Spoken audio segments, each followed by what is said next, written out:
Hello, dear students. Very good morning. So, welcome back to the online education of class 6 science. Dear students, in the previous class, I was explaining you about the making of your own magnet by using a bar magnet and a piece of iron. So, the way how you can convert an iron piece into a magnet by rubbing 30 to 40 times. So, that activity we have studied.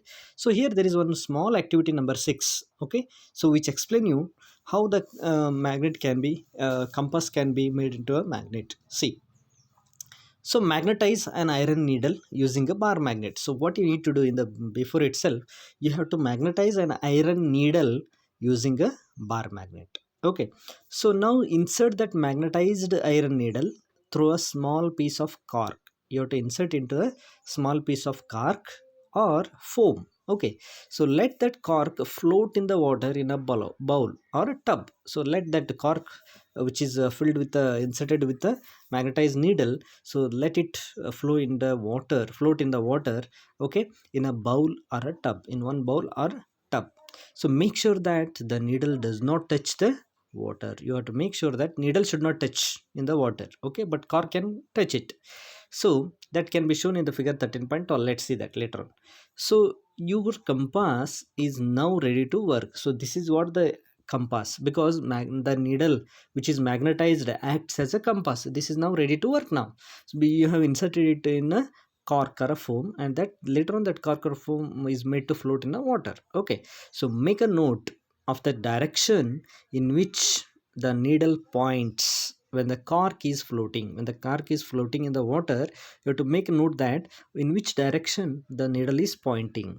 Okay, so you have to note that point in which direction the needle is rotating when the cork is floating. Okay, the direction of the needle you can mention, you can see over there. Okay, so rotate the cork with the needle fixed in it. Okay, so you can rotate the cork because inside the needle is fixed in different directions. You can rotate it, and again you note that the direction in which the needle points when the cork begins to float again without rotating. Okay, you have to note the direction in which the needle points, in which direction needle is pointing, magnetizing needle, when the cork begins to float again without rotating, it begins to float at that time. Okay, so does the needle always point in the same direction and when the cork stops rotating? So you have to note that. So we find that so needle always points in the same direction or not. Okay, so that you can see in the figure 13.12 here. Okay, so that we can observe here now. See, okay, so now let's go for the next concept, that is attraction and repulsion between the magnets. This is very important property of the magnets. So this can be explained better by using an activity of a toy car. Okay, so let us play that interesting game with the magnets. Okay, so what we need to do, let us take some toy cars. Take two small toy cars, okay, and label them as A and B. Okay, so let us give them name as A and B. Place one bar magnet on top of each of the toy car along its length and fix them with the rubber bands. You have to fix the metal, magnet, bar magnet on them, and we have to fix it with the rubber bands. Okay, now let's see the diagram. Okay, so it is, see, there are four toy cars. On them we have fixed a bar magnet with the help of rubber bands. Now see, look at the figure 13.13 and look at the figure 13.14. Later on you can see. Now look at the figure 13.13. Do opposite poles attract each other? Look at it here. Now let me explain. In car A, you will see that keep the south pole of the magnet towards its front. See, this is in car A, this is south pole of the magnet. Keep the south pole of the magnet towards its front. Okay, front there should be south pole.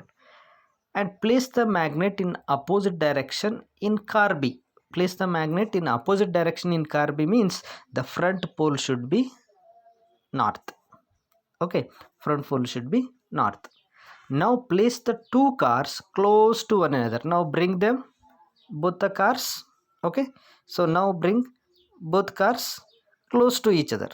Okay, so now what I do, I'll bring them close to each other, both the cars. What happens at that time?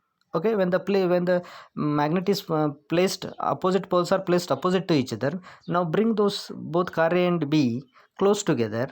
Okay, what happens here? Look at the figure 13.13. What do you observe here? So that is, do the cars remain at their places, or they attract each other, or they repel each other? Do the cars run away from each other? Do they remain at their same places, or uh, do they move towards each other and collide? Do they attract each other, move towards each other, and they collide each other, hit each other? So these are the three questions you will be asked. So what is happening here? Yes, obviously, as the opposite poles of the both the bar magnets of the both the toy cars, they are opposite poles. They attract each other, they move towards each other, and they collide. Okay, so record your observations. Okay, you can record your observations in the table as shown in the figure 13.13. Now what you do? Next activity. Now place the toy cars close to each other now. Okay, such that the rear side of car A faces the front side of car B. See, remember now. In what way you have to keep them now? The rear side. Rear side means back side. Okay, the rear side of the, once again you remember here, the rear side of the, yes. So now you have to place the toy cars in such a way that close together, in such a way that the rear side of car A, means back side of car A, faces the front side of car B. Yes, faces the front side of car B means, so here it was south pole was there. Now let it becomes north pole. Okay, just a minute. Okay, let it become a north pole now. Yes, let me explain that one. Let it become now north pole. Okay, let it become south pole. Yes. So now, do again, it let the rear side of car A faces the front side of car B. Now do they move as they before hit each other and collide each other? It is as it is north only, this is south only. Okay, so what happens here at this case? When they come hit together, each other close together, they repel each other. What happens here? Instead they repel each other, they move away from each other. Okay, they are going to move away from each other, right? So because the both poles are same. Okay, both the poles are same, so we find that, okay, the both are repelling each other. So dear students, so one activity we have studied here. So let me explain the remaining activity in the next class. Thank you and have a nice day.